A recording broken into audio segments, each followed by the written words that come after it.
오늘은 골로새서 2장을 함께 봉독했습니다. 성경을 볼 때 어떤 마음으로 어떤 차원으로 봐야 되는가에 따라서 성경이 눈이 열려지게 되어 있습니다. 성경에는 하나님이 천지 만물을 창조하셨죠? 네. 성경에는 하나님이 계획하시고 하시는 일이 기록이 되어 있습니다. 성경책 안에. 그러니까 다른 차원이 아니에요. 뭐 여러 차원으로 이렇게 설교들도 하고 설명을 하고 있고 은혜를 받았다라고들 하지만은 가장 핵심적인 것은 놓치면 안 되는 거예요. 성경을 기록하시는 뜻은 우리에게 하나님을 알게 하시기 위한 거예요. 천지 만물을 창조하신 하나님은 천지 만물 위에 어제나 오래나 변함없이 운행하고 계셔요. 천지 만물 위에서 계십니다. 그 하나님을 의식하라고 그랬죠.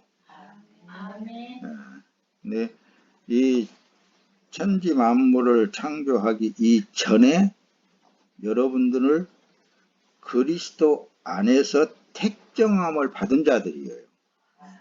택정을 했다고 말씀입니다. 근데 우리는 연도수로 적용되면 계산도 안 되잖아요. 할 수가 없습니다. 그런데 하나님의 시간과 우리 사람의 시간은 전혀 다르다 그랬죠.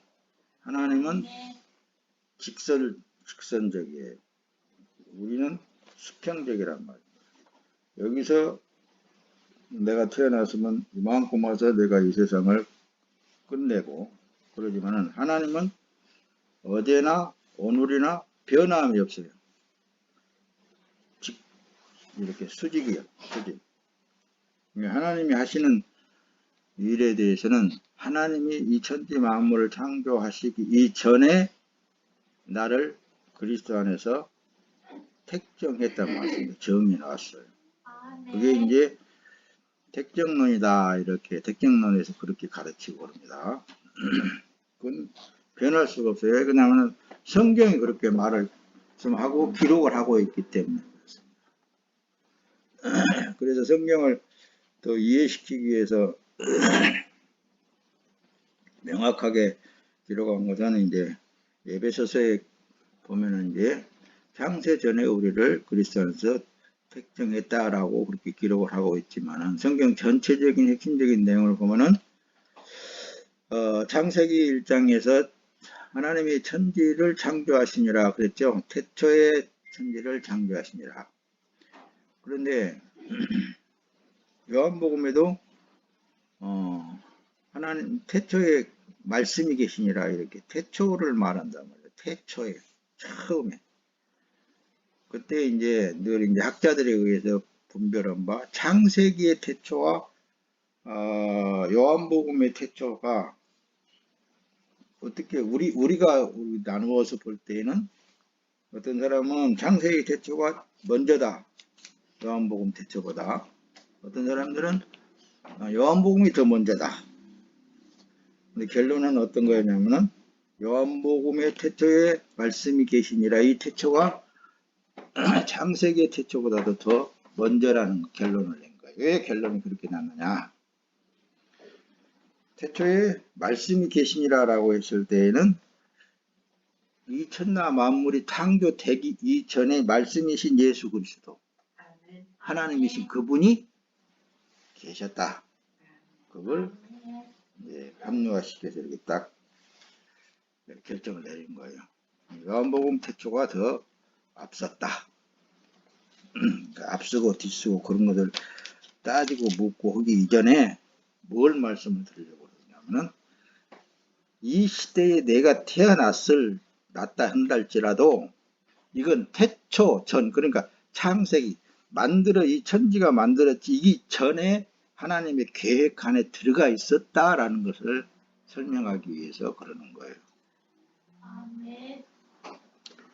왜 그런갑다 하고 그냥 넘어가면 되는 게 아니라 알면 알수록 참 말씀이 새롭게 살아 움직이는 것을 볼 수 있는 거예요. 그래서 성경은 그래서 하나님이 계획하신 거예요. 먼저 다. 그리고 그 만물 위에 운행하시면서 그분이 일을 하신단 말입니다. 우리는 하나님에 의해서 만들어진 피조물이기 때문에 그분 안에 있는 것 뿐이에요. 할렐루야. 세상에서도 이런 말이 있더라고요. 뛰어봐야 벼룩이다. 부처님 손바닥에 있다. 그런 소리도 많이 하더라고요. 자, 말씀에 들어가서 봅시다. 골로새 2장 정말 우리가 합독을 했는데 그래서 영생은 하나님을 아는 것이 영생이라고 했습니다. 창조주 하나님, 그 위대하신 하나님에 대해서 알면 알수록 성경에 기록되어 있는 말씀들이 있잖아요. 어떤 우리 집사람이 그러더라고요. 성경이 꿈틀꿈틀 움직이는 것이 보이더라. 진짜 움직여요. 하나님 말씀은 살아있습니다. 네. 자, 요한복음 5장 29절에 선한 일을 행한 자는 생명의 부활로 악한 일을 행한 자는 심판의 부활로 나오리라 라고 했을 때에 이제 여러분들은 이런 말씀들을 한 구절을 보았을 때에 어떤 차원으로 어떤 마음으로 보느냐에 따라서 내가 그 말씀 안에서의 자유함을 누릴 수도 있고 거기에 얽매일 수도 있고 그러는 거예요. 선한 일이라는 게 무엇이에요? 뭐라고 목사님을 통해서 배웠어요? 예수 그리스도 쉽게 말하는 거예요. 예수 그리스도가 행한 것만 하나님께서 선한 일이라고 인정해 주시는 거고 그렇지 않은 것은 하나님이 인정 안 해준단 말입니다. 그래서 그걸 설명할 때 뭐라고 그랬어요? 사람은 한 번 죽어야 된다. 그걸 예수님이 보여주신 것이다. 사람은 죽지 않고는 처음 사람이 죽지 않고는 절대로 선한 일을 행할 수 없다. 죄된 죄인의 몸으로 어떻게 선한 일을 할 수 있겠습니까? 여러 차원으로 이제 그걸 설명도 많이 합니다. 그런 차원으로 하다 보면 이제 또 다른 설교로 나가야 되니까. 그래서 성경에서 보면은 그렇잖아요. 너희가 성경에서 영생을 얻는 줄 생각하고 성경을 연구하거니와 이 성경이 곧 내게 대하여 증언하신 것이니라. 할렐루야. 내게 누구에 대해서? 예, 예수님에 대해서 증언을 하는 거예요. 그러니까 성경 66권 전체에 예수님 하나님이 하시는 일들이에요. 그래서 이제 간략하게 구약을 많이 이렇게 두는데 구약을 제대로 쫙 보게 되면은 이 시대에 나의 삶에 대해서 알아줄 수 있는 거예요. 하나님이 어떤 차원으로 그 이스라엘 민족들을 이끌어내고 또 이방인의 종으로도 삼고 또 종으로 삼았다가 또 이끌어내고 또 다시 모든 악한 것들에게 다 잡혀 먹기도 하고 그런 모든 내용들이 성경에 다 기록이 되어 있잖아요. 배후에서 하나님이 그렇게 하고 계신다 그 말입니다. 그것을 늘 놓치지 마시길 바랍니다. 그래서 성경을 보고 창조주 하나님을 알려면 첫째 가장 중요한 것이 창조자와 피조물의 관계성에 대해서 알아야 돼요. 나는 만들어진 피조물이다라는 것을 인정해야 됩니다. 그래야 창조주 하나님의 뜻에 완벽하게 굴복되어 수 있는 거예요. 그래서 만들어진 사람은 자기 죄로 말미암아 단절이 되었으므로 창조주 하나님의 구원사적 차원에서 성경을 보면 있잖아요. 구원사적. 하나님이 이렇게 해서 나를 구원하셨구나 라는 것을 구약에서부터 다 그림처럼 그려놨어요. 그래서 나를 하나님께서 이렇게 만들어가고 계시는구나를 읽어낼 수 있게 되는 거예요. 이걸 지난주도 얘기했지만 이제 평생 가도 못 들을 수도 있어요. 근데 잘 새겨드려야 됩니다. 여러분들. 사람은 하나님의 피조물로서 사람 스스로 영생의 길을 찾아갈 수 없어요. 영생이 뭔지도 모르는데 어떻게 만들어진 사람이 어떻게 안 되는 거예요. 그러니까 오직 그래서 나중에는 오직 하나님의 은혜로만 되었구나. 아멘. 그걸 이제 결론에 가서는 그걸 알게 돼요. 아멘. 내가 쭉 살려고 고생한 것도 그것도 하나님의 은혜였구나. 내가 그냥 편안할 때도 야 그것만 하나님의 은혜가 아니었구나. 야 모든 것이 하나님의 뜻대로 되어졌구나. 그런 것을 나중에 결론에 가서 인정을 하게 된다고 말씀입니다. 피조물의 위치를 완벽하게 내가 들어가서 보면은 그래요. 자, 두 번째로 보면은 그래요. 둘째로 영원한 세계를 계시하시는 계시하시는데 영생의 길을 찾으려는 마음으로 그래서 성경을 바라봐야 돼요. 앞에 첫째는 어떤 마음으로? 피조물의 마음. 두 번째는 우리가 이 성경을 볼 때 영생. 앞에서는 그래서 하나님이 나를 어떻게 구원했다라는 그 구원사적 차원으로 봐야 되고 두 번째는 뭐예요? 영생이 있다라는 겁니다. 그래서 앞에서 요한복음을 띄웠듯이 너희들이 성경을 통해서 영생이 있는 줄 알고 상고하거니와 그 성경이 곧 나에 대해서 기록한 거야. 이렇게 말씀했다고 그랬죠.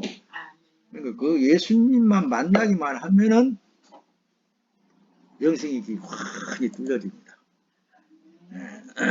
영생을 소망하고 천국을 소망하고 전심을 다해서 여기에 전심을 다해서 성경이 어떻게 말씀하고 있고 어떤 차원으로 나를 지금 이끌어가고 있고 그런 것을 알려고 해야 된다는 말입니다. 알려고 영생의 길을 인도하는 구원자를 예수 만남으로 도움을 받아서 거기를 갈 수 있다라는 결론에 들어가게 되는 것입니다. 예수님만 나의 구원의 길이구나. 이걸 알게 된다니까요. 나는 예수님만 따라가려고 그래도 보혜사 성령이 없으면 내가 갈 수 없어. 근데 하나님의 은혜로 나한테 하나님의 영 보혜사를 나한테 보내주셨구나. 그래서 내 안에 그분이 가르치고 그분이 인도해 가시는구나. 이게 이제 성경 공부에 대해서 은혜가 다 된 거예요. 다 끝난 거예요. 그래서 예수님이 그런 거예요. 구하라 그리하면 너에게 주실 것이요. 찾으라 그러면 찾아낼 것이요. 문을 두드리라 그러면 너에게 열릴 것이니라. 할렐루야. 이 차원에서 지금 예수님께서 구하라고 그러시는 거예요. 뭘 다른 것 막 그냥 성경에서 집어내갖고 예수님이 이런 거 구하라겠지 않아. 내가 왜 기도를 안 하냐. 그렇게 한다면은 엉뚱한 길로 간다니까요. 세상 길로 가는 거예요. 세상에는 별거 없더라고 내가 살아보니까 별거 없어. 진짜 예수님 만나서 천국길 가는 거 외에 다른 거 없어요. 그래 예수님이 구하라. 그러면 너에게 주신다. 구원을 주신다. 구하라는 구원. 찾으라. 그랬잖아요. 찾으라. 성경을 통해서 우리 영생을 찾으라고 합니다. 천국 문을 두드리라. 그러면 열려준다. 천국 문이 뭐예요? 그 안에 들어가는 것을 말하잖아요. 결론이 이거예요. 예수님이 하시는 말씀. 그리고 우리 이 땅에 사는 동안에 두드려서 예수님의 마음문을 두드려서 그 안에 들어가기만 하면 천국을 맛볼 수 있는 거예요. 그런 차원에서 오늘 지금 여러분들에게 말씀을 조금 더 띄워가면서 은혜가 되기를 원합니다. 할렐루야. 예수 그리스도로 구원을 이루었으므로 구원을 어떻게 받았으며 천국을 어떻게 들어갈 수 있는가에 대해서 알아야 된단 말입니다. 그래서 천국은 신에 의해서 삶을 사라지게 되어 있습니다. 아멘. 신에 의해서. 그래서 마태복음 5장 10절에 의를 위하여 박해를 받는 자는 복이 있나니 천국이 그들의 것입니다.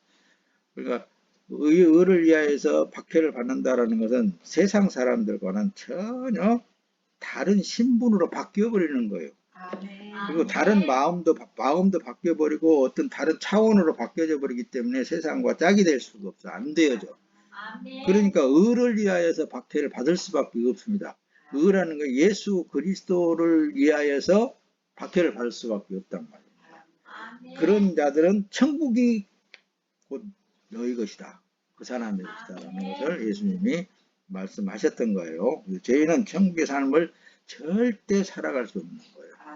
아멘. 그래서 재물과 겸하여 섬길 수 없다라고 하시잖아요. 두 마음을 갖지 말아라. 하나는 포기해라.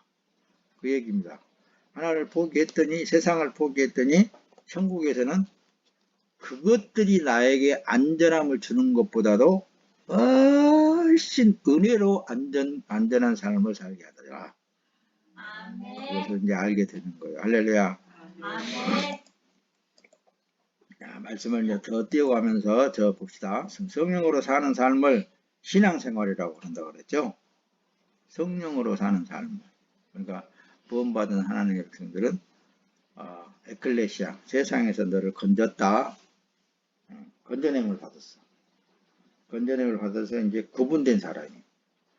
구분된 사람은 그 안에 하나님의 영이 들어가 있기 때문에 그 영으로 살아야 돼요. 아멘. 그래서 그런 사람들을 하나님의 사람이라고 부르는 거예요. 저 안에 하나님이 계시어서 이끌어가고 있구나. 그래서 하나님의 사람이라고 불림을 받게 된단 말입니다. 자, 이런 사람들은 자기 육체를 위하여 살지 못하고 성령의 삶을 살게 돼 있어요. 자기 육체를 위하여 안 살아도 자기 사람 삶은 성령이 책임져 주셔. 보장해 주시고. 고린도서 15장 49절에 보면 우리가 흙에 속한 자의 형상을 입은 것 같이 또한 하늘에 속한 자의 형상을 입으리라고 그랬잖아요. 하는 사람들은 하늘에 속한 형상, 그러니까 겉의 사람은 변하지 않습니다. 겉의 사람은 변하지 않아요. 속 사람이 변한 거라니까요. 속 사람이 변해요. 분명합니다. 할렐루야. 하나님의 자녀는 하늘 영광 받기 위해서 그리스도와 같은 삶을 살게 되어 있어요. 이 천하 만물을 창조하신 장본인, 말씀이신 그분이 우리와 똑같은 육체를 입고 오셔서 하나님의 나라의 얘기를 하는데, 말을 하는데, 선택됐다라는 유대민족들이 돌팔매질을 하지 않는가, 높은 곳에서 떨어뜨려 죽이려고 하지 않는가, 가진 핍박과 가진 모욕을 하잖아요. 성경에 기록되기를. 그렇다니까요. 그래서 하나님의 사람들, 하나님의 영이 이끌어가는 사람들을 보면은 바로 그런 삶이 되니까요.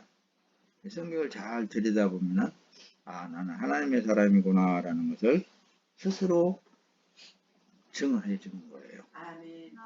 로마서 8장 17절 18절에 보면 자녀이면 또한 후사 곧 하나님의 후사요 그리스도와 함께 하는 후사니 우리가 그와 함께 영광을 받기 위하여 고난도 함께 받아야 될 것이니라. 생각건대 현재의 고난은 장차 우리에게 나타날 영광과 족히 비교할 수 없도다. 아멘. 나는 가끔 가다가 이런 말씀을 볼 때 목사님은 그래요. 나는 참 천국에서 와서 산다. 언제 때보다는 예수님 당대보다. 예수님 당대에 비하면 지금 현 시대에는 거저 먹는 거예요. 거저. 누가 나를 예수 믿는다고 박해를 얼마나 하기를 해요.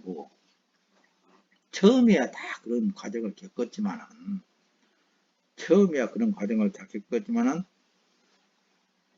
그래서 예수님이 그랬던 것 같아요.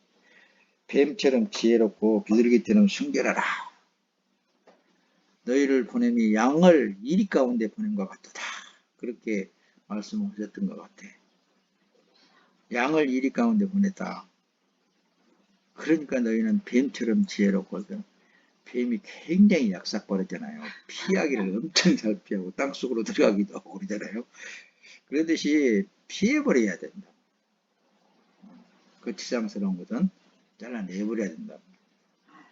아멘. 그런 걸 잘라내버려서 그런지 어쩐지 목사님은 참 평안하고 기쁘고 즐겁습니다. 자, 나만 그런가? 여러분도 그런가 모르겠다. 자, 봅시다. 영생의 길은 그래서 예수 십자가의 길이라니까요. 다른 거 없어요. 아멘. 절대 다른 길은 없습니다. 예수님이 가신 길은 십자가의 길이에요.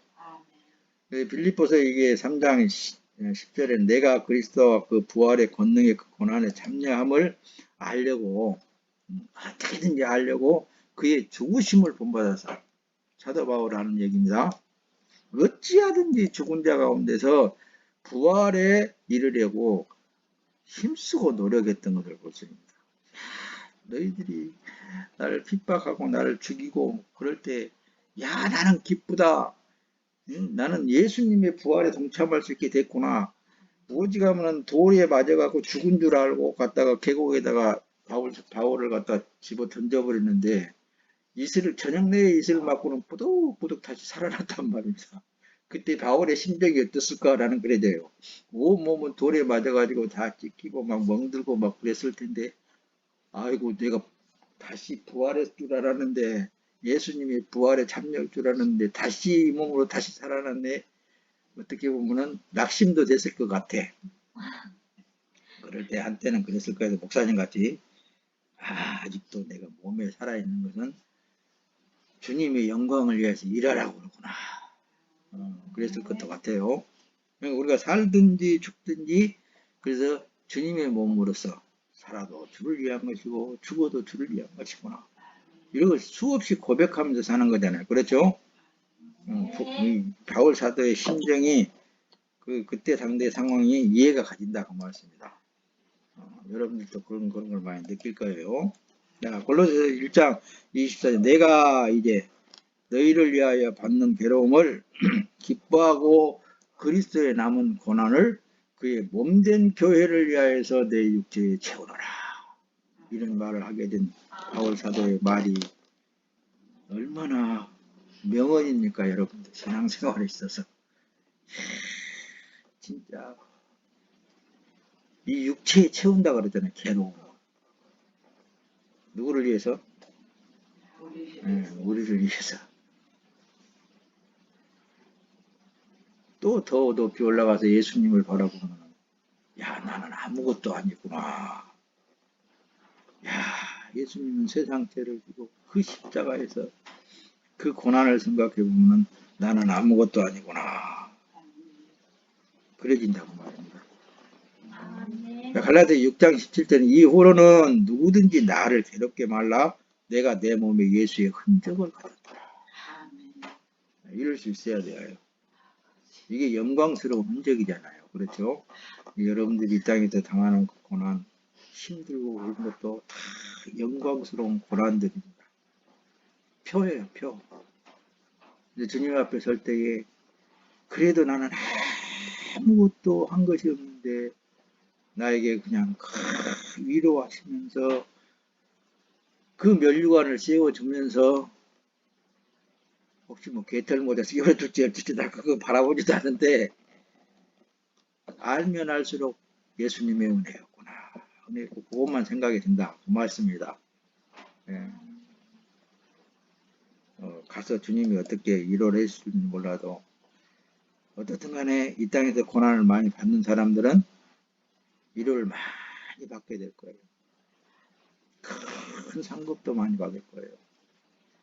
자, 베드로전서 4장 13절 이제 말씀을 마칠 거예요. 오직 너희가 그리스도의 고난에 참여하는 것으로 즐거워라. 그는 그의 영광을 나타내실 때에 너희로 즐거워하고 기뻐하게 하려 하십니다. 아멘. 그래서 바울 사도 같은 경우는 십자가에 달리신 예수님, 그 예수님을 바라보면서 내가 당하는 고난은 아무것도 아니구나. 그렇게 생각했을 거라고 말씀합니다. 목사님도 그럴 때가 많아요. 이런 건 고난이, 그래서 그렇잖아요. 앞서가신 선진들을 비해서 나를 보면은 나는 너무 천국에서 살고 있구나라는 것을 느껴진다고 말씀입니다.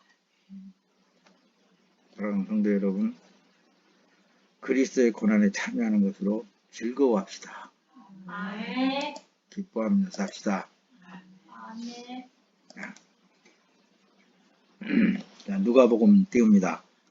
인자를 인하여 사람들이 너희를 미워하며 멀리하고 욕하고 너희 이름을 악하다 하여 보일 때에는 너에게 복이 있구나. 그렇게 예수님이 누가복음에도 기록을 하고 있습니다. 그날에 기뻐하고 뛰놀라. 하늘에서 너희 상이 큼이라고 그러잖아요. 너희 조상들이 선지자들에게 이와 같이 하였느니라 하려고 그렇게 예수님이 친히 말씀을 기록하면서 오늘날에 우리에게 이루하시는 거예요. 소망을 주신다는 말씀입니다. 베드로전서 4장 14절에 너희가 그리스도의 이름으로 욕을 받으면 복 있는 자로다. 그러죠? 영광의 영 곧 하나님의 영이 너희 위에 계심이니라. 주의 능력은 사람이 약할 때에 온전해지고 강하게 된다. 바울 사도가 그랬어요.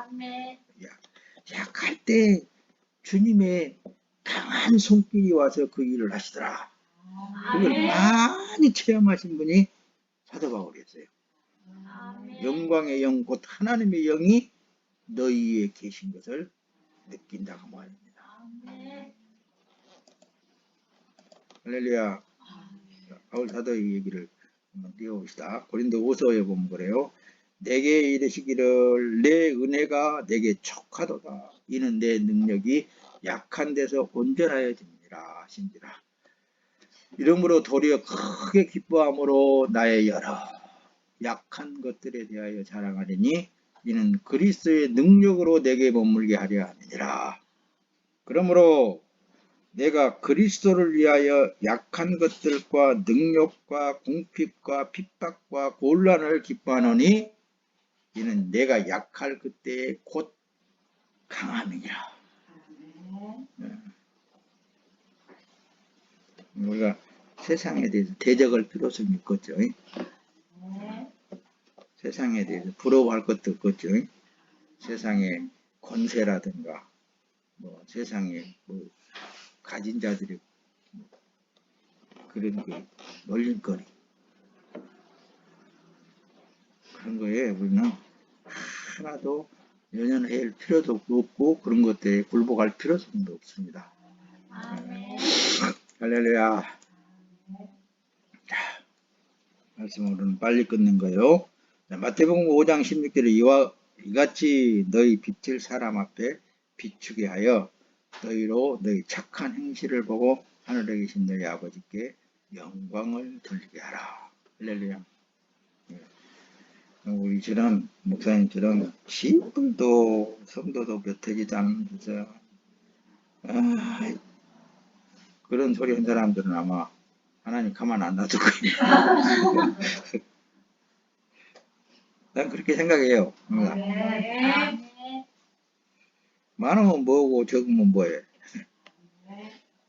그러니까 그래도 당당해야 된다고 말씀해요. 예수 믿는 사람들은 당당해야 돼요. 말씀을 가졌으니까. 왕이신 예수님이 머리 위에 계시니까 어떤 거에도 굴복할 필요성이 있습니다. 성령을 또 만납시다.